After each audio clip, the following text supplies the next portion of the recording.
Good evening. Certainly good to be back in the big house here. I was just telling Tony, I think I've been a member of the board now for 4 years, and I think this is my first live meeting in 4 years. I'm glad we had the opportunity to come to Town Hall for my last meeting. It all began here, and I guess it's going to end here. So, We'll see about that. okay. Right. Well, thank you all for coming. Let's see. It is 6:30, Wednesday, April 17th. I'll call the meeting for the Board of Selectmen to order. Okay. We get Pledge of Allegiance. We don't do that in Zoom, right? All right. I pledge allegiance to the flag of the United States of America and to the republic for which it stands, one nation, under God, indivisible, with liberty and justice for all.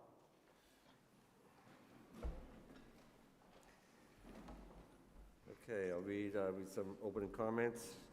Annual town election is Saturday, April 27th. The polls will open from 7 a.m. to 8 p.m. For more information, visit the town election page at nahant.org. The annual town meeting will be held Saturday, May 18th at 12:30 at the Nahant Town Hall. Last day to register to vote is May 8th. The warrant with articles will be posted soon and mailed, I believe, 14 days prior to town meeting to every household. Metal, white goods, TV, computer recycling, starting April 27th through October 26th, last Saturday of each month from 8 a.m. to 12 p.m. behind the DPW garage. A residence parking sticker is required. Certain fees may apply. Visit nahant.org for a full list of accepted materials. Spring leaf pickup, Mondays, starting on April 29th, May 6th, May 13th, May 20th. Bags must be biodegradable and out to the curb by 7 a.m. No open barrels, roots, root balls, or branches. Parking stickers, 2024 resident parking stickers are now available for purchase at nahant.org. Stickers are $10 each. All outstanding bills must be paid to the town and a census completed before purchasing. Scholarships, the Charles Kelly Scholarship application due date has been extended to April 26th, 2024.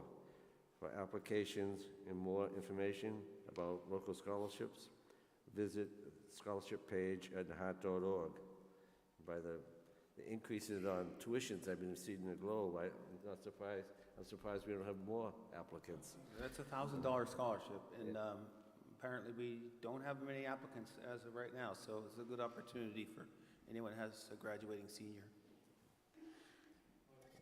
It can't be used for alcoholic beverages, only books. Okay. Local TV channels are now being updated on a regular basis with important updates. Tune in to Comcast Channel 8 and Verizon Channel 45. Town Hall interns.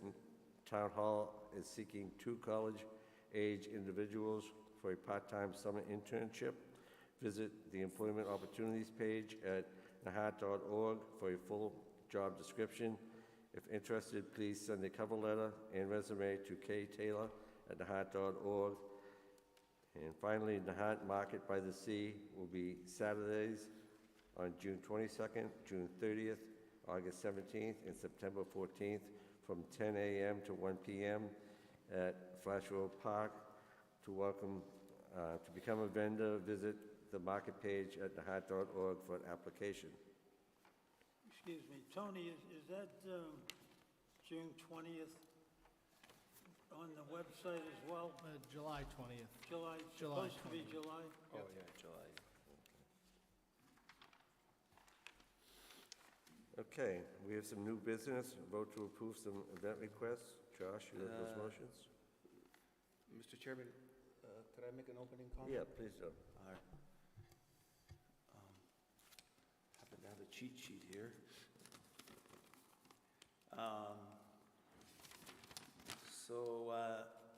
Good evening, everyone, and thank you for joining us for one of our first in-person Board of Selectmen meetings since the pandemic. I think actually the first meeting here. Tonight, we honor our fellow Selectman, Chairman Mark Conan, as we thank him for his many years of service to the town of Nahant.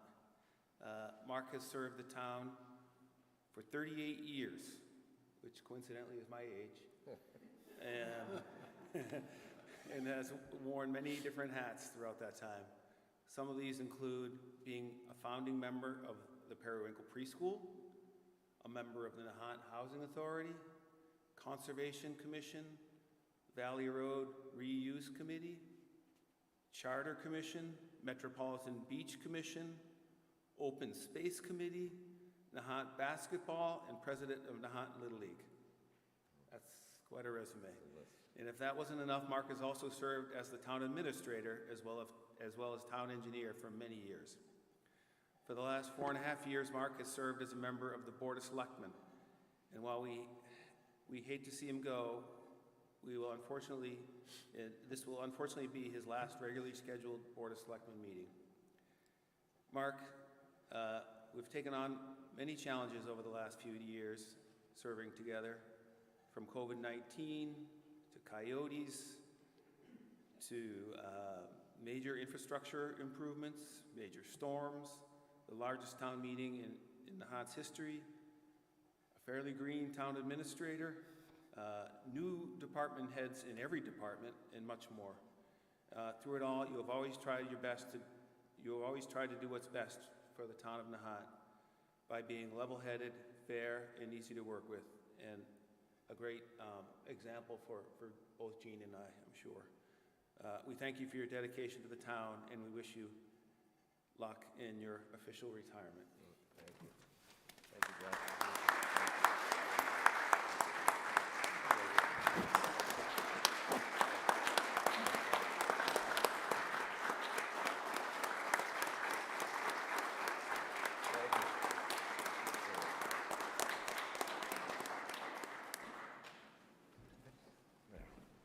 Thank you very much, Josh. I appreciate it, Jean. If I could briefly, Oh, there you go. how's this work? Is it working? Yeah. Just coming up here, I had a few minutes to think about my relationship with Mark. And a really important point in time was when we were doing the restoration of East Point. And the selectmen had turned us down. And so Calantha Sears, whom you all know, we were sitting out there in the foyer. And she said, "What do we do now?" And I said, "You tell me." She said, "Let's go see Mark Cullinane tomorrow." We went, we saw Mark Cullinane. Mark thought about it for a couple of minutes, knowing he was going to go in the face of adversity. And he said, "Okay, I'm with you." And that was probably the main reason we have that beautiful park we have up there. Thank you. Thank you, Jean.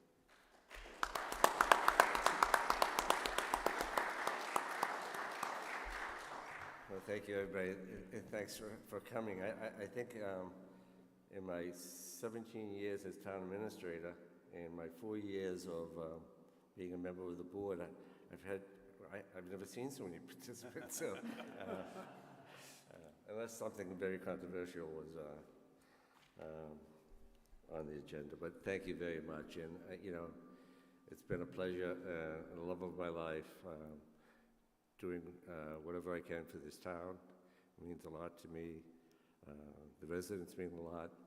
We don't always see eye to eye, but we've always treated each other with respect and dignity, and I hope that continues. And I'm not going anywhere. I'm staying at 38 Ocean Street, but I think I'm going to be finished with my civic duties, but I will miss it. So thank you all for coming. Mr. Chairman, if I can also, thank you as well. Obviously, our relationship goes back a long way. from, being a summer DPW kid to being your intern to, most recently, learning from you in this position. And speaking not just on behalf of myself, but a lot of, employees of the town that, have worked for you for many years. You've always, treated everybody with respect. And so, from past employees, current employees, board members, I want to offer you this picture that says, thank you for your many years of dedicated service to the town of Nahant. It was hard to choose a particular photo for you, but I know that, the life-saving station is important to you, so thank you and good luck on retirement. Thank you, Joe.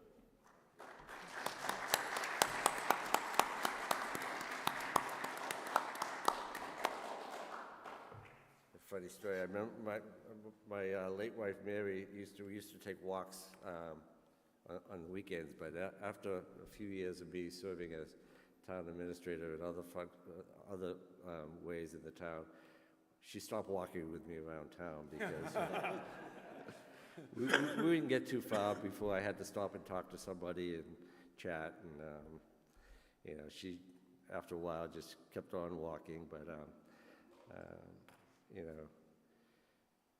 it's the people of the town, that makes the community, and so many familiar faces here today.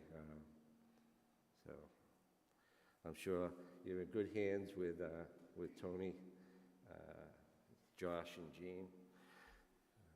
So I'm sure that things will be going fine. So thanks again. Let's get on with this. All right, now for the exciting part. I move that the Board of Selectmen vote to approve the following event requests. The Coolidge Middle School Annual Kite Day on Friday, May 31st, 2024, starting at 12 p.m. noon at Short Peach. And Nahant Women's Spring Summer Softball League on weeknights from 6:30 p.m. to 8:30 p.m. May 16th, 2024 to August 9th, 2024 at the Lowlands Softball Field. Second. Motion made and seconded. Any discussion on the motion? Seeing, hearing none. All in favor? Gene Canty, aye. Josh Antrim, aye. Mark Cullen, aye. Yeah, actually, now that we're in person, you actually don't have to say your name. You can just say aye. Old habits die hard. Yeah. Okay, another motion. I move that the Board of Selectmen vote to approve the Board of Selectmen meeting minutes from January 24th, 2024, February 7th, 2024, February 21st, 2024, and March 6th, 2024, and March 20th, 2024. Second. Motion made and seconded. Discussion on the motion? Seeing, hearing none. All in favor? Gene Canty, aye. Aye. Aye. Okay, another motion. This is a vote to open and close the annual town meeting warrant. So I'll make a motion here. I move to open the annual town meeting warrant. I'll second it. Motion made and seconded. All in favor? Gene Aye. Canty, aye. Aye. Aye. Tony? Okay, so this is, our final week leading up to the Finance Committee putting together their report and recommendations, which will go to the print shop this weekend, by Friday. And so our last additions to the town meeting warrant are the CPC articles that were officially voted on by the Community Preservation Committee and forwarded over to the Finance Committee. We had a placeholder in there for Article 20 in our previous version, and now if you go to that other third page, you'll have all the A through M sub-articles for that Article 20. That's the only change. And again, this will get posted onto the town website as well after tonight's meeting. Okay. So just to clarify for anybody listening, these have all been reviewed in a series of public meetings by the CPC, and these are what they voted to put forward.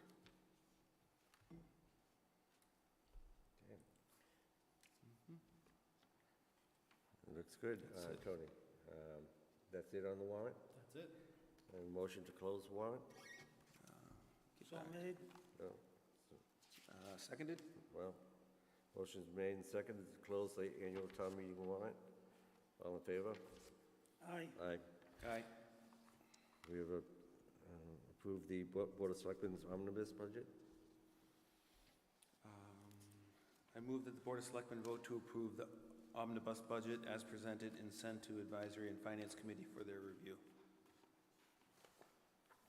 Motion made and seconded. Second. Any discussion on the motion? Tony? It's this other packet in front of you. It's been emailed to you as well. Again, this is, this being the last week where we've had many meetings with the Finance Committee over the last couple months and have made some adjustments throughout the entire budget. This is the final copy. This is identical to the Finance Committee's budget at this time. And this too will be added to the website after tonight's meeting. Okay, great. So, has the Finance Committee seen this version yet? Yes, Okay. yeah, yeah.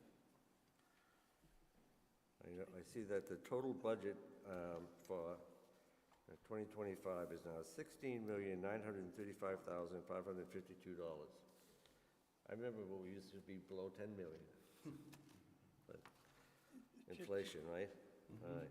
Just a comment, that we had, the budget was previous year, and the year before that, and I called Allison and asked if she would put down prior year to date so that we'd have some comparisons.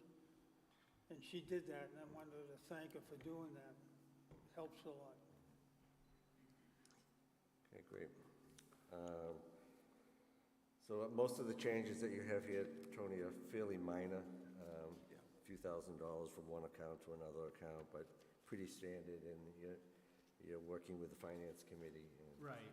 Throughout the process, we'll discuss a number of different topics since your first version of your budget and all the other meetings that we've had with the Finance Committee.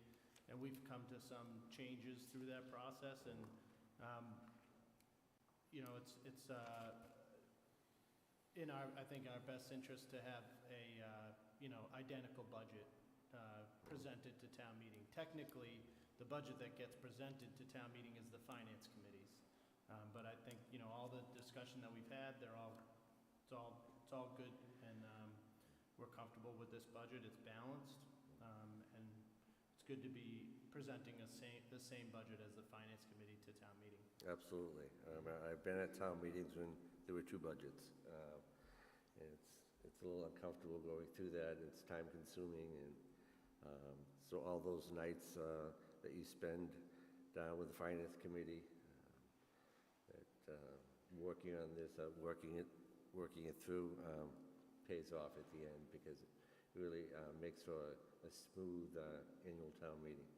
So thanks for all the work that you put in getting this together and working so hard with the Finance Committee. And thanks to the Finance Committee also for the great job they've done. Thank you. Tony, how do we do with the snow budget? I don't have the numbers in front of me, but we actually were a little bit more, spent a little bit more in snow and ice this year than we did in the last 2 years, but it wasn't like, knock on wood, luckily it wasn't incredibly high.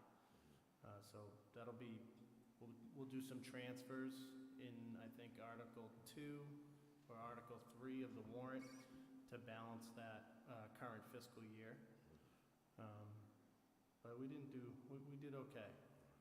Now, the snow budget, as some may know, is the only account that we can under budget for. It's allowed by state law to do that because you don't know how much snow you're going to get and how much it's going to cost year in and year out. It can change. So state law allows the town to budget that a little differently than other accounts. Okay. And so the Finance Committee is meeting tonight. They're meeting tomorrow night. as I said, their book goes to print on Friday. A PDF version of that will be uploaded to our website, so, you know, every registered voter will receive a copy of that book to their doorstep, but you can get a online version of it. That won't reach your doorstep for probably another week or two. So if you want to get a look at it prior to that, it will be uploaded to the website this on Friday, at the latest Monday. Both the warrant, backup documents, and the budget will all be there. Great. Any further discussion on the motion? Seeing, hearing none. All in favor?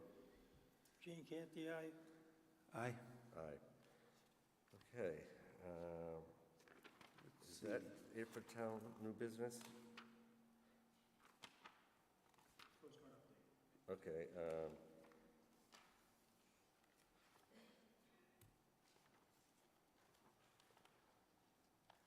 Okay. Coast Guard update? Coast Guard housing update, I'll first start with the real estate RFP, the real estate broker RFP.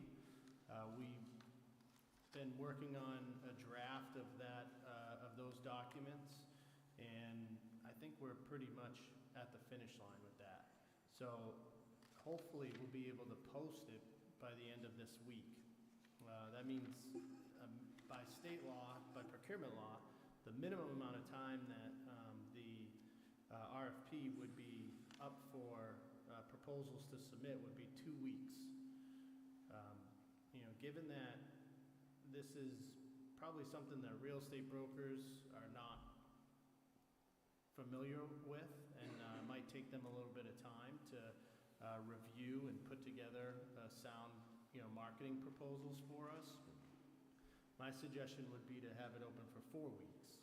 That would be, if we get it posted by Friday, it would be due Friday, May 17th. So if that's, I've sent the documents to each of you individually. I know we've each individually spoke and had some changes to make. Those have all been done. So if that sounds good to the board, I'll be shooting to get the RFP posted by Friday, and unless you think otherwise, I think it'd be worth it to give them a little extra time to review the RFP and put together proposals for us. And so we want to get into the details of the RFP in and of itself, but there'll be a couple components of that, I understand. And there'll be selection criteria based on experience and what have you, and local knowledge of real estate in and around Nahant. So that those proposals will be evaluated. Will they be evaluated by you or a committee? It'll be reviewed. It's a review team. Procurement law for this type of RFP process requires a review team. Since technically I'm the chief procurement officer and I award the contract, I won't be part of that review team. My recommendation is to have a member of the Board of Selectmen. I suggest Josh Antrim, because he'll be the chairman moving after next week's election. I suggest Allison Nieto, our finance director and town accountant. I also suggest Diane Dunphy, our elected town clerk, to be part of that review team. And so, because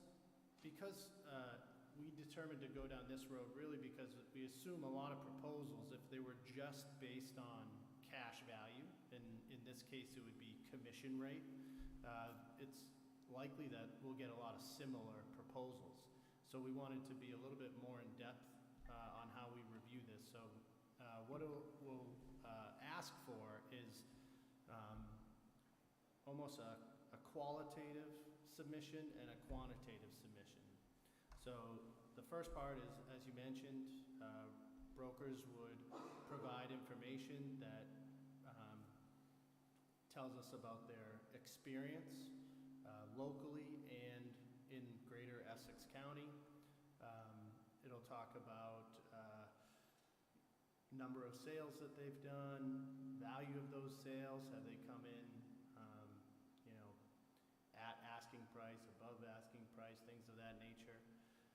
And all those responses will be graded, and again, this is based on procurement law, on a scorecard, which it's all written in the RFP document, so whoever's submitting this will understand how we're gonna be grading it.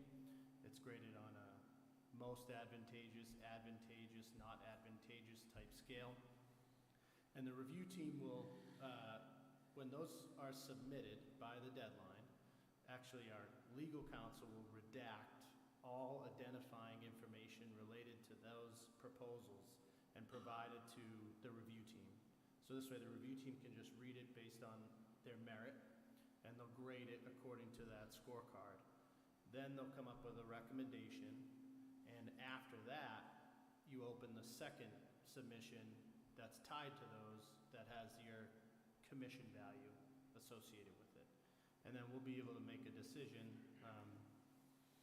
based on both those information. So commission is not the only criteria that we're weighing. There's others. Is commission weighted in any way different than the other criteria? Or are they all weighted equally? We have the ability under procurement law to, we don't have to go with the highest ranked proposal prior to, separate from the commission rate, but we can also choose based on commission rate too. Okay. Yeah, I'm a little confused about, I guess I've been thinking all along that commission rate or fee rate, because the option is given for either a percentage-based commission or a flat fee. I have been working on the assumption that the fee or commission would be a highly rated criteria. So I don't quite understand why the two envelopes. I know we've talked about this already, but it's escaping me at the moment. I think one of the answers, because you can go through the qualifications, so you could be disqualified because you don't qualify under the qualitative evaluation. And if that's the case, then you don't even open the other envelope. Okay. Yeah, I see, yeah. So once everyone is qualified, once all of the brokers are qualified, then you open the corresponding commission fee envelope. I guess, my view is that the commission, should be very highly rated. This is ultimately town money, so anything extra we pay in commission is, money town's not getting. So I guess from my point of view, we want to rate that very highly. You and I talked about the minimum quantity. There's a maximum of 12, and did we settle on? Minimum of 6. Minimum of 6, okay. So we're hoping that the brokers see that as an opportunity to give us a very competitive commission rate, because they know they're getting at least 6 sales of very clean piece of property. It's been surveyed. There's no house to worry about. It's an empty lot. The soil has been tested. So seems to me like it would be an easy sale, but so that's the strategy, I guess, is trying to minimize the. Tony, have we talked at all, or have you had any conversations, excuse me, in terms of how the selected broker will interact with brokers from other agencies, so that there's a co-broking portion to it, which would certainly draw in more customers if that's what we want? Well, as far as how that would affect their proposal, that's up to them. They're going to have the ability to submit on the commission side, actually, one or two, it's up to them, a percentage base or a flat fee base. And again, it'll all be described in the RFP, but it's times 12. So they can say that they could propose a commission rate that decreases over time because they're getting more sales. And they can factor that piece in if they are going to offer, propose something like you're suggesting. I guess a more direct question would be, are we going to, or would that individual allow for co-broking? Or would that be a separate function for that particular selected broker? I'm not sure if I understand the question, but I also, it's also, you know, because this is through an open, fair procurement process, I want to be careful about, you know, suggesting any sort of proposal that we would find more advantageous. It's really up to the brokers who submit proposals to determine what they think is, you know, going to be attractive to the town. Okay. Is that draft, we just got the final draft? It's not final. We don't, the goal is to get it out on the street by Friday, but we still have the ability to make some changes to it. You all set? Yep. Okay. And so this is, this would be for the sale of the Coast Guard housing properties. I believe town meeting voted to authorize the Board of Selectmen to sell those properties in alternating sites over a 2-year period, correct? Mm-hmm. Okay. So this broker contract would cover 2 years and 12 sites? Yes. Okay. And then, once we bring on a real estate broker, and over the next month while that RFP is on the street, we'll be working with our attorneys on developing the next procurement, which will be the actual sale process of the properties themselves. Mm-hmm. And then we'll finalize those details with the broker once they come on board. Mm-hmm. Okay. I guess one other comment was the 4 weeks for the RFP to be open. Mm-hmm. I understand the logic of keeping it open for 4 weeks, but I'm wondering if for some reason we can't get it out on Friday, maybe we want to shrink that. I just don't want to lose the spring market. We can talk, you know, tomorrow or Friday, you know, when it's getting closer, but. Okay, great. Thank you, Tony. An update on the housing plan subcommittee. Do you want to start with that, Tony? You want me to? Sure. Okay. Or, no, Go ahead. A redraft of the housing production plan was published and posted on the website, a red line version and a clean version. The subcommittee had a meeting to go through those changes last week. Sorry if there's an echo. They discussed a few open items, a couple different sections of the plan that they've been working on some changes to, and I believe there's a meeting scheduled for maybe this week. I know Michelle's here if you want to give an update as well.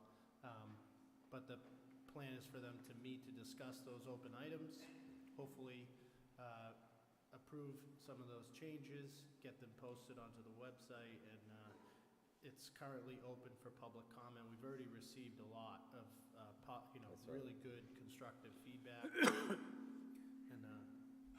Michelle. I don't think that microphone's on, but. You on here? There you There we go, great. Yes, we're hoping to have a meeting tomorrow to go through any additional questions, comments that have been made on the plan. Public comments are due this Friday, April 19th, it's last day. And then our intent is to schedule a joint meeting with the Planning Board and the Board of Selectmen next week to vote to adopt the plan and send to the state. As Tony said, we've received some really great feedback. There's some things that we'll definitely look to make into the plan. My hope is to provide an addendum to both boards as early as Friday, showing some of the changes, because you currently have an edited plan and an unedited plan, so we have some things that we want to address as well. We can talk about them at the next meeting next week. But things are moving forward, and hopefully, you know, we can present those final updates and then close this deliverable and get it to the state. Thank you. Great, thank you, Michelle. Thank you. And to your committee and to the planning board. I know you've all been doing a lot of work on this, so really appreciate it. And like we said, it's a plan. It's not etched in stone, but it is important. But you know, let's remember that there are a lot of stuff. There's a lot of items in the plan that people can't agree with 100%. You know, what's that saying? Let's not make the perfect the enemy of the good, or something like that. But all in all, I think it's a document that we can work with over the next few years. I think it's something that if the state approves, will give us a little safe harbor for a few years. So I look forward to looking at the final report and voting in the affirmative. So thank you. Show what she's done. Yeah, the plan is on our website if anybody wants to see it. We've been working on this for over a year now. We've had numerous public hearings here at Town Hall, a lot of great participation, feedback. We're continuing to get some, as Tony said, some good comments online. We're trying to incorporate as much as we can without any drastic changes, because we're at a stage now where we're about final. So again, thanks a lot. Appreciate it. Yeah, I think, Michelle, I think the red line version and the clean copy are both on the Nahant.org website. So you can see what changes have been made thus far.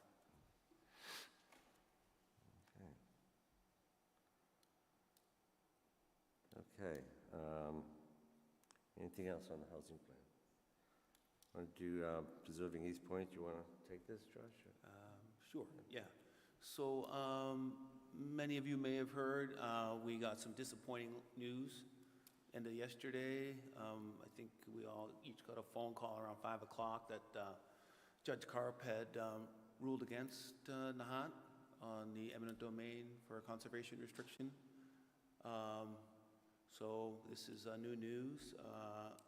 We have scheduled an executive session for Monday, I think is the time, right? So we'll be meeting with the attorneys on Monday to discuss options going forward, and that's really all there is to report at this time.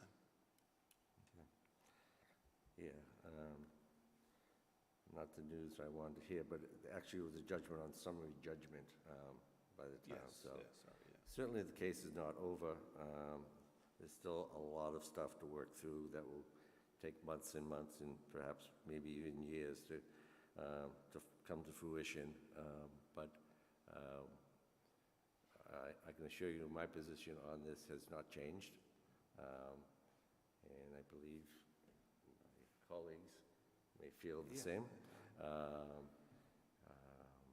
It's not the end, but it's going to require a little bit more work, and hopefully we can get to a good ending at some point. Okay. Town Administrator's report. Okay, first on here, some project status updates. The first is Emerald Road and Fox Hill Road water main projects. The Emerald Road water main projects, the core part of that procurement or that scope of work has been completed. We did encounter some change orders that we're going to have to go back and make some repairs, but happy to say that for the most part that's 99% completed. Fox Hill Road water main project started at the end of March, and it's ongoing. The bypass line is up and running. Grenice is working on doing the underground repairs now, and they estimate to be done by the week of April 21st. One of those change orders for Emerald Road is Pond Street, where it comes down from Valley to Emerald. We discovered an old water main, well, the existing water main is in really bad shape when we started doing this work, so we put together a change order to make repairs to that since we're in the area anyways. That'll happen likely, again, it's weather dependent, but the week of the 25th going into the first week of May. And then from there, they'll get started on the stormwater improvements in the Lowlands neighborhood. That's likely going to start that first week of May. All the materials already in the laydown area at the Lowlands Park. Their estimated duration of that portion of the project is 20 days, so they should be done first week of June. So that's moving forward. I also, over the last month or so, we've been working on a hazard mitigation grant submission to FEMA. We received a request for information from FEMA, which was a good thing. We got moved up on their list. This has to do with the Short Beach Dune project, preparing it for a 100-year storm level type sea level surge. And it's for about $4.5 million grant that we're applying for. We've had multiple meetings with FEMA and MEMA. We had a site visit meeting over the winter, and the fact that we got moved up the list after that site visit, I take as a good sign. But certainly, we're not at the finish line yet. But it was a lot of work over the last month or so pulling together that information. But we met the deadline, and we're submitted, and hopefully we get some good feedback. Our next RFI that we have to respond to has to do with Short Beach Dune as well, related to damage money that we received from the 2018 storm. That's going to be a lot of work as well. Obviously, if we're able to achieve the hazard mitigation grant, the damage money, that's about $150,000, won't even really be necessary. So, but we're still, working hard to answer those questions to FEMA as well. And then lastly, Gene, you asked me to talk about the avian flu. We brought this up at the last Selectmen meeting too. The town, it was about a month or so ago where the town first started noticing deceased birds on the beach, and we contacted state Mass Wildlife. They came out, we collected some of the deceased birds, they collected them and tested them. It's my understanding that they tested positive for the avian flu, and they provided us some guidance on how to handle that. And essentially, the guidance is avoid. Do not touch the birds. You want to make sure that if you have your pets on the beach, that you have them on leash and you're keeping them away from the birds as well. There's no real health risk to human beings, but the risk to your pets is somewhat unknown. So better to follow the guidance and keep them away from the birds. But it doesn't require closing down the beach. No, it doesn't require closing down the beach.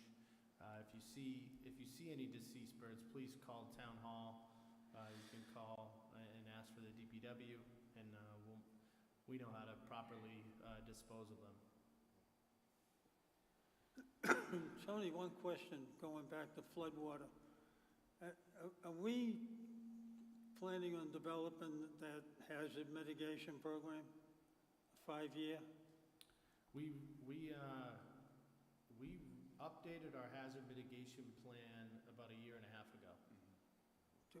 Do we, I guess what I'm asking, should we be reviewing that on a regular basis? I think it's a pretty extensive plan. What you really do is you'll update it as you make updates or investments in the vulnerable property that's identified in that plan. So for instance, if we do this project, at Short, if we get the grant funding and are able to accomplish this project, then we would, update that section of the plan. If we encounter any new vulnerable areas that aren't included in the plan, we can add it to it. But it's really, it doesn't expire for 5 years. 5 years from a year and a half ago, right? Yes. Yeah, Yeah. yeah, and that's important to have in place for some of this grant money, right? It's a requirement. Yeah. Yep. And the FEMA project at Short Beach is elevating the height of the dunes all the way from, Captain's to Little Nahant, as well as elevating the access pathways, right? That's correct. Yeah. That's correct. Essentially, it's from the design of the project is from the crest of the dune towards the road. Mhm. So elevating and extending the height of the dune. And then right now, all of those access points actually act as cut-throughs. The dune, they cut through the dune and they act as blowout options for the storm when it comes and crashes up against the beach. So that's where we get a lot of the flooding from. The proper way to do that is to have one continuous level of dune height, and then you have access points that, go up and over. Mhm. Yeah. Those access points will be accessible, handicapped accessible grades, Not all of them. some, but, I think in the plan, none of them are now. mhm. I think in the plan, the only one that really has the possibility of being ADA accessible is the one closest to the life-saving station. And we have handicap parking there also, Mhm. so that'll be good. Yep. The other thing is, what kind of material would we be using to elevate the dune, and where would we get that material? Well, state regs require that you match the grain size of the existing material, so we'd have to, we already did a sample and test of what's existing there. If we can't match that from an existing, location, then we'll actually have to purchase, quantities of those different grain sizes and mix them on site. Would it be possible to dredge on Short Beach at, say, mean low tide, to use that material on the dune? Is it possible? It's possible, but it's not part of this project. Okay. I think that would probably trigger a lot more permitting and costs. There is a sandbar that was discovered when they were doing the seaweed or the Pileella littoralis project 25, 30 years ago, and it's out off of Short Beach, probably about 1,000 yards. And it just builds and levels on a year-to-year, month-to-month basis. You and I think, talked about pumping sand from that on, but we were talking also about the expense associated with it. But grain size is so important. You see what it's done to Revere Beach. It's the worst system that they could have had at that time. We stopped it from it happening on Lynn Beach, on Long Beach, because they wanted to extend it over there to DCR. What did they call it at the time? MDC? MDC. And they wanted to bring it into Nahant. And fortunately, we had some members on the Conservation Commission that put a court order on it, which I think probably still stands today. But that grain size is everything. Look what it did to Salisbury. Yeah. Those people spent $500,000 in sandbanks, took it all out. 3 days. Just one other question. Are we done about the Go ahead. sand? Yeah, okay. So the lowland stormwater is all the stormwater pipes from Castle Way to basically the intersection of Castle Road and Ward Road, and all the stormwater pipes from Castle Way on Fox Hill Road to Castle Road, right? The existing stormwater system runs about halfway down lower Fox Hill Road from Castle Road inward. That will all be replaced and in some sections enhanced with the, addition of another catch basin in a couple spots, plus, the existing storm drains will be, the pipe will be upsized or replaced in certain areas. And then there's also a storm drain system that runs on Castle Road, a little bit beyond the intersection of Fox Hill Road and goes all the way to the intersection of Nahant Road. That will all be replaced as well. And then there's a section of pipe that connects Fox Hill Road to Ward Road. There's gonna be a new pipe added from Ward Road to Castle Road to try to help with building up capacity in the system. So it's pretty extensive. Yeah, it's big, an important project for Nahant, so, yeah, looking forward to that one. Yeah. As you know. Certainly a lot of work, and make sure Ken's driveway is open for the summer. I mean, it's tough to get cars down Emerald Road down there. Want to keep that open down there. And I know Richie is trying to entertain and those types of things, and it's only joking, but a lot of work. Before we get into Citizens Forum, I'd like to do something really quickly, because this is, like I said, the first time we've had a Board of Selectmen meeting, I think, in 4 years at Town Hall. The state allows us to hold these meetings in a number of different ways, either by Zoom, it could be hybrid, it could be in person. How many people, with a show of hands, would like to see all in person?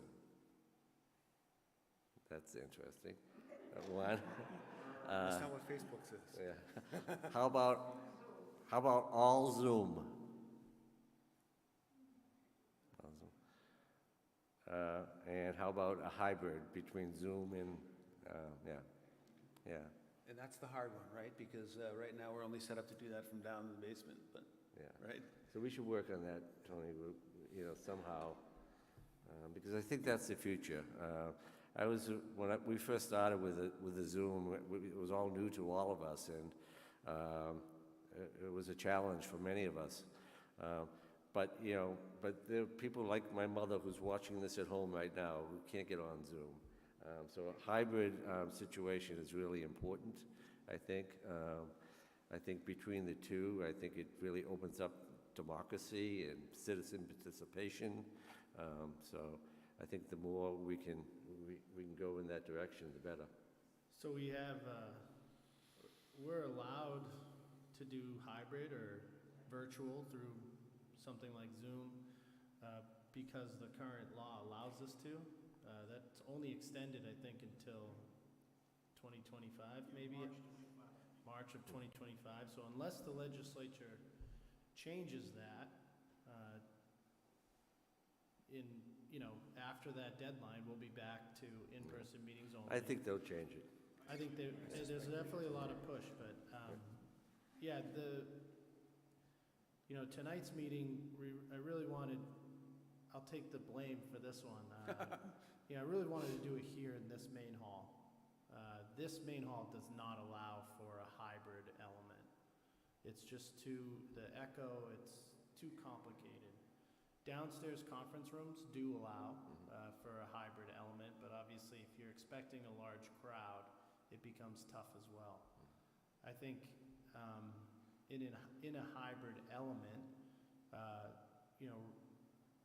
you still run into some of those technical issues. Even last night's planning board meeting, because of the power outage and people were dropping off, and then you lose quorum. And I mean, we've all been on the meetings where it takes 5 minutes for someone to figure out how to get off mute or share their screen, and something that sometimes it's they both have their pros and cons. I've actually never encountered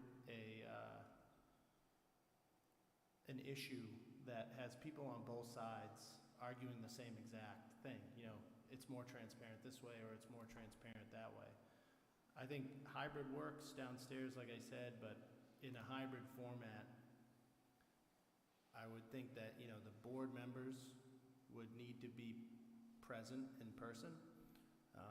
And if there's any technical issues, the meeting can still continue, and people have the ability to come in and, participate if they want. What gets tough is when you have some members on the virtual, in a virtual component, and if they drop off the meeting for any period of time and you lose quorum, it jeopardizes the ability to, complete the meeting. So it's more of a technical element that we're factoring. But yeah, I think if we're gonna do any sort of hybrid version, it would have to be downstairs. Well, hopefully the technology will change and we can get it working up here. And I will say, I did notice on social media there was some question about why we're having the meeting here, and it's because Tony thought it would be nice to have my last meeting at Town Hall. So it wasn't for any nefarious reasons. It was only Tony wanting to do what he thought was I really shot myself right. in the foot with that suggestion. No, no. Just say hi to your mom. It's worked, it seemed to work for 160 years or something like that, so I'm sure we can suffer through one. Yeah, Go ahead, Dan. There might be some thought that this was designed to avoid discussion regarding Northeastern. The fact is, this decision came out yesterday. This meeting was noticed on, I think, Friday. So we had no idea that decision was coming down. So that had nothing to do with your decision to hold it here. I'm gonna make that very yeah, clear. right. Absolutely clear. Thank you, Dan. Okay, anything else from the board? Citizens discussion forum. If anybody wants to get the mic, state your name and your address and go at it. Hello, I'll step up first. Peter Galaki, 20 Simmons Road. I had two topics, and you just hit the first one with the whole Zoom thing. I've grown up in Nahant. I've been in this place for many, many years, Boy Scouts and everything. This is the worst acoustic room in the town. I probably missed about a third of what you all said during this meeting, because it was just a giant echo. And I've never had a problem on Zoom. So I think a hybrid meeting where you all come in, go down to the downstairs room. Other people can come in. There's only about 30 people here. They could all fit in a downstairs room, but you could also have Zoom participants for elderly and disabled and me and whoever that want to join. You can also on Zoom, you can do polls, so you can ask questions and get answers anonymously. You can also solve your problem of interruptions of someone's video or someone's audio by controlling it from Zoom. So as the meeting host, you can say, nobody's video will show. Nobody's audio will show until we let you raise your hand. So it technologically is possible to do it, I think, easily. My second topic is with the beach sand. They ruined Revere Beach when they put that gritty sand on there. I didn't go there a lot, but when I got there the first time and I stepped on it, I thought, I'm like on a construction zone. Our beach, all of our beaches are beautiful for what they are, even 40 steps. And I would be an advocate of taking some of the sand that you can see at low tide and bringing it back up and let it dry out. When I was a kid, Short Beach had 30 feet of white sand that never got washed by the ocean. And now, during high tide, it comes up close to the rocks, and during storm tide, it goes up onto the rocks and over. I agree that making the berm bigger so the wind can't come over and carry that sand away is a great idea. From my house in Little Nahant, I look down on Long Beach, and I see every windy day soft sand blowing down, just getting removed from the beach. It goes down, and now tide goes out much further than before because there's so much sand. I think that in addition to building the berm, we should take some of that sand, put it up, let it dry out, and and see if we can get more soft sand to keep the tide from coming up. Now, it might wash away in a storm, or 2 storms, or 3 storms, or 5 storms. How much does it cost to use our own sand and to try to rejuvenate our beach? Yeah, thank you, Peter. Those are good points. Thank you. Yeah. Brendan Bronick, Homestead, 2 Summer Street. Thank you for addressing about the hybrid approach. One thing I would suggest is just using the comments. If there's difficulty trying to work out people having the ability to audio come in and speak, then maybe people can just submit comments via the chats, even if they're using YouTube at this time. It will at least allow for some engagement. And the other thing, I guess, was asking for an update on the drone presentation, because I know we definitely had some recent storm activity, and it looks like Doggy Beach had some erosion. So I didn't know if there was any update on using drones to assess sand loss or the movements along the beach. Tony? So what we're doing is an annual drone assessment of the town-owned beaches, and then we have a contract to bring that same service in on call. I think we after the January storm of this year that hit us pretty hard, we had them come in and do that. So I expect what we'll do is probably our annual will be in the fall every year before, the winter season. So we just did it. We just had it done actually so that we could review the changes that were caused by anything before the January storm.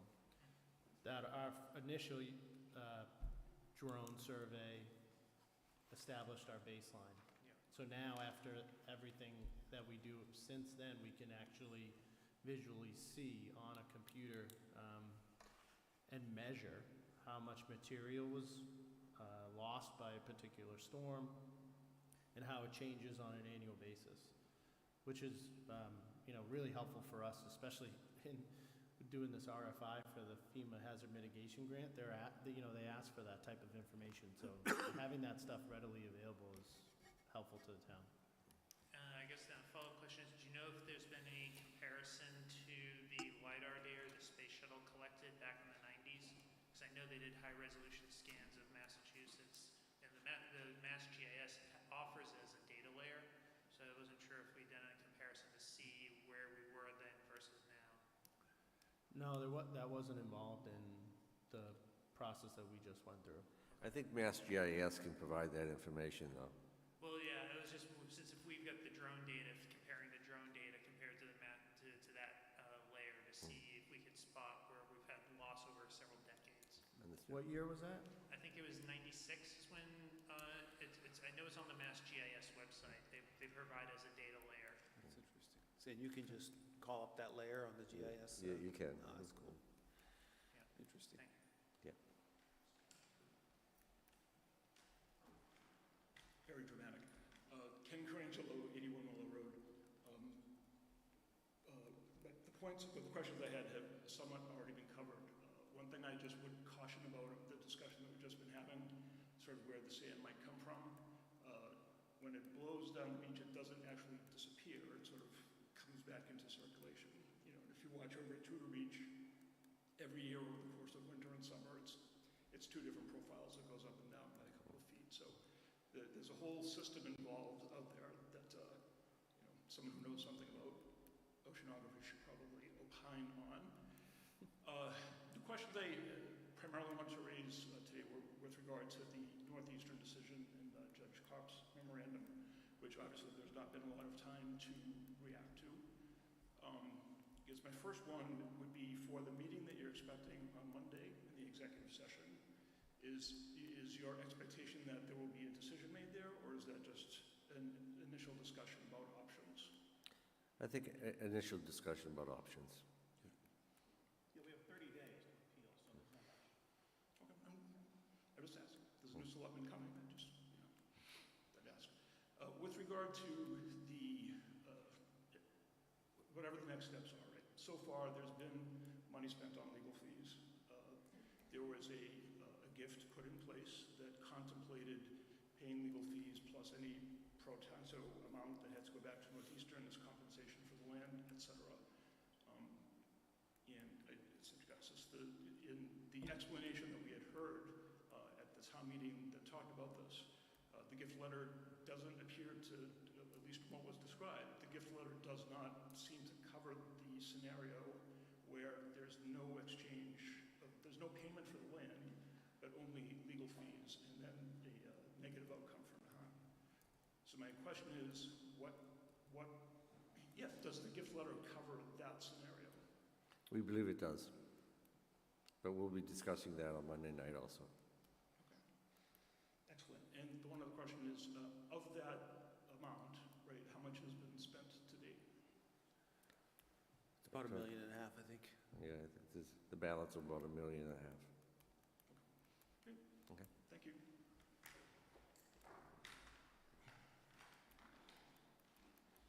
Kevin McCarthy, 12 Linda Lane. Good evening, gentlemen, and thank you, Mr. Cullinan, for the time you've served on the Thank board. My question also involves the East Point situation with fees and so forth. And as you've just said, we're about $1.5 million in to what we've been given. And as I recall, the anonymous donors gave $3 million, and then we then had $1.5 million from CPC that would be used after the $3 million from the anonymous donors. So if we're $1 million something in now, and we've on the eminent domain case that we've lost its summary judgment, the court has also invited Northeastern to submit their motion for loss of damages, attorney's fees, costs, expert witness fees. If we've spent $1.5 million, I think it's fair to say that probably so has Northeastern. Should the award come in that we are to pay Northeastern, and that it exceeds the $3 million plus the $1.5 million, which could very well happen at this point, where does the extra money come from to pay these fees? Well, I don't think we're going to deal with the hypotheticals at this point, so we're going to have our executive session meeting on Monday night, and we'll report back to the... Let me rephrase my question. Do we have a plan for how to pay the money that might exceed the $3 million plus the 1.5? Is there a plan that's been thought of in advance? Again, it's a hypothetical. You're assuming that it's going to be above... It's not a hypothetical. I'm Well, asking if there's a plan. you're assuming that it's going to be above 1.5 I'm not assuming million. it. I'm not assuming it. I'm saying, is there a plan if that happens? Did we have a plan before we went in? Yes, What's the plan? we'll discuss it later. So it's not a hypothetical. You have a plan, but you won't tell us what it is? Kevin, we're still dealing with active litigation, so we cannot really discuss a decision that came out just yesterday. I'm not asking any question about the litigation. Well, no, that's it is pending. the litigation. I'm just It's saying, exactly what it is, so. what would the plan be if the award is over the $3 million plus the 1.5 million The award to is a pay? critical part of litigation, so I'd advise Exactly. the committee to the board to not address the issue now. So given it's noted. so fresh. So, an answer will come to you sooner or later, but at this point, we're still sort of digesting the 53-page decision we received. I fully understand that. Thank you.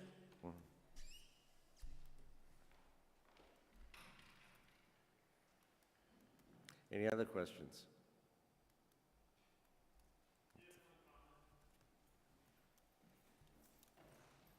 On Comcast Channel 8, there's no signal, it's just static. So I don't know Oh, if the boy, town is I'm supposed going to hear it when I get home, for sure.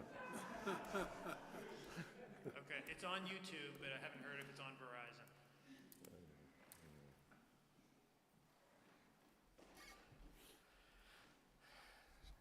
Jeff? Jeff Lewis, 6 Ellsworth Road, the road that nobody knows in Nahant. It's how do I phrase the question? I have an aunt that lives on Ellsworth Road.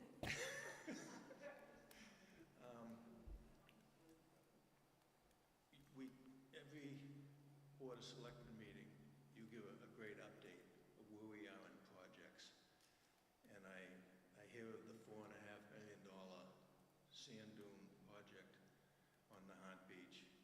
I know that since I moved back to Nahant, there's been a lot of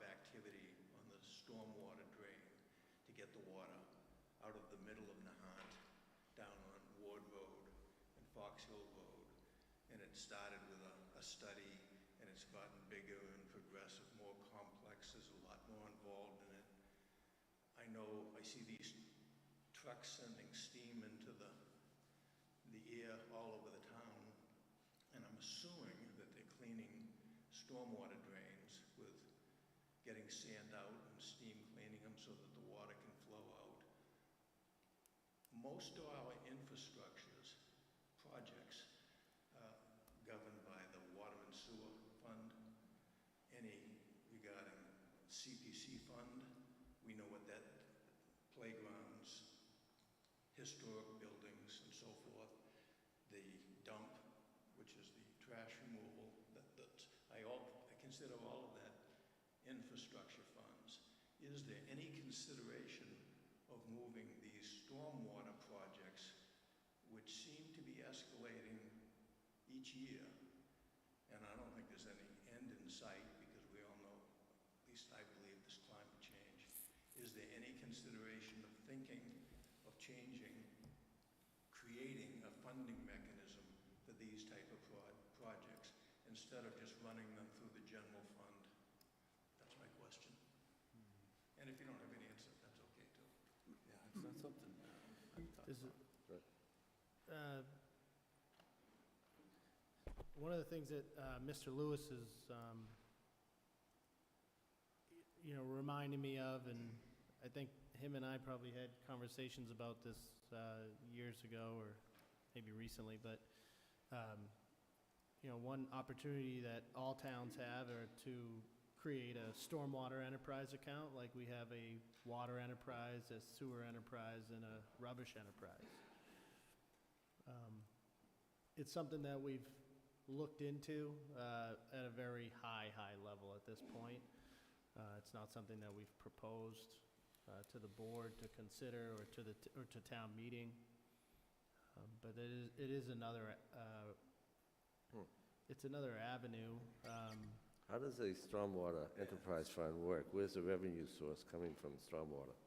It's essentially, it can be you determine how your fee is going to be established, but it's not going to be measured based on your consumption like water and sewer is. It'd be more similar to like rubbish, where it's a flat fee type approach. So you could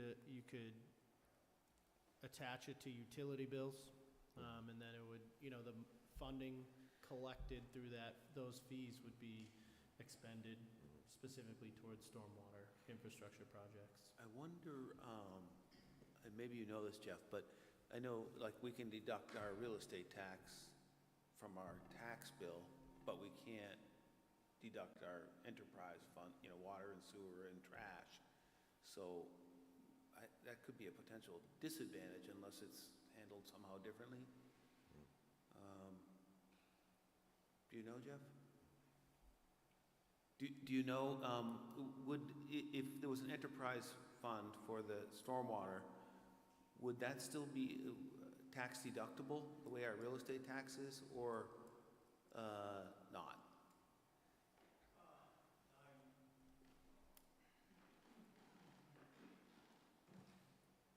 Just so the public that's listening, an enterprise fund, like we have rubbish or water and sewer, operates by a source of revenue. So you can only spend as much as you take in for that particular service. So if you have a water and sewer enterprise fund, the money, the fees you collect on water and sewer can be used for water and sewer projects. Same with rubbish. It's the first I've heard of stormwater, to be honest with you. And what Josh is saying is that when you do your taxes on an annual basis, you can write off a certain amount of your real estate taxes. But at an enterprise fund, it doesn't show up in your taxes. Yes and no. It would depend on someone's income level, because I believe there's a cap a number of years ago that was so that you can only deduct, I think it's $10,000 of real estate taxes. So those people who are earning or pay over $10,000 in real estate taxes, well, they're capped as to how much they can deduct before they go to a standard deduction, I think is how it works. Those people, which is probably more a majority, are less than that $10,000. And it would no longer, if you did not run it through a tax revenue and you ran it through some other sort of fee, it would depend from the legal entity how you're structured. If you were a single proprietor, an LLC, then you could deduct them as business expenses and still get the tax deduction, but as individuals, no.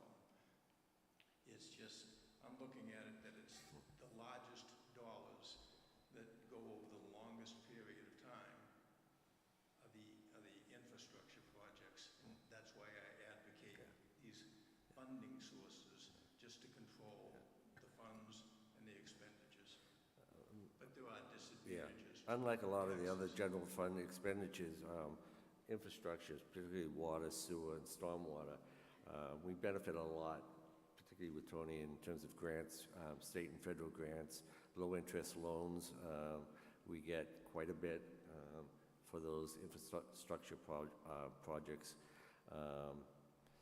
As you know, we have a debt exclusion also. And the reason that the legislature allowed municipalities to have a debt exclusion for those infrastructure projects is because they realized that they could not get those projects done and stay within the cap of Proposition 2.5. So they allow that to be excluded. And as a result of that, the state and federal government come in pretty heavy on low-interest loans or no-interest loans for a lot of our infrastructure work. Oh, yeah. If you look at the CPC, you can commingle funds and get funds from all kinds of different sources. And that's why you've been able to accomplish so much in really a short period of time, getting projects done in the town. And the projects that you're doing on the sewer side, it's like it's never ending. I'm a big fan watching stuff get fixed. Actually, that steam you're seeing is not cleaning it. It's lining the pipe. Right. So they do an in situ type of lining of the pipe, and they pump steam into it to adhere the membrane to the pipe. So it's making it watertight. Anyway, that's, There you go. I just asked the questions. Thank you, Jeff. I don't have to come up with the answers. Good question. Scott O'Frias, 116 Castle Road. I had a question regarding the East Point discussion. You just said that the decision was not in favor of Nahant. Can you elaborate on what the holding actually was? It's what still Judge Carp actually said, because the decision was published. Yeah. So, like, for example, did they award court fees or attorney's fees for Northeastern? Did they find that Nahant actually conducted a bad faith taking? Can you just say what the holding was of the case? Not at this point, we can't, no. So we're saying It's still under review. the holding's still under review? Okay, thank you. We're still reviewing, and our legal counsel's still reviewing the case.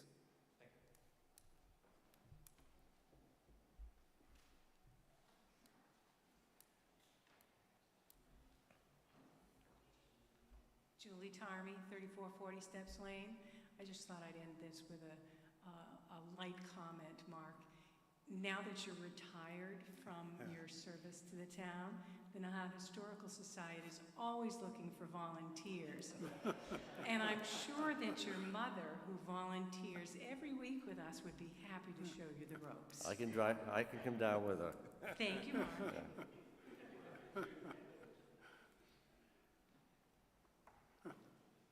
Any other discussion, any comments? Well, seeing and hearing none, I'll take a motion to adjourn. I move that the Board of Selectmen adjourn. Seconded. Motion been made, second, discussion, hearing none, all in favor? Aye. Aye. Thank you all. It is.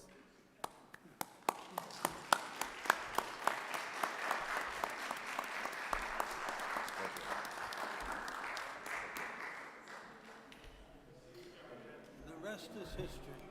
It's all yours, Rob. There you go. There you go.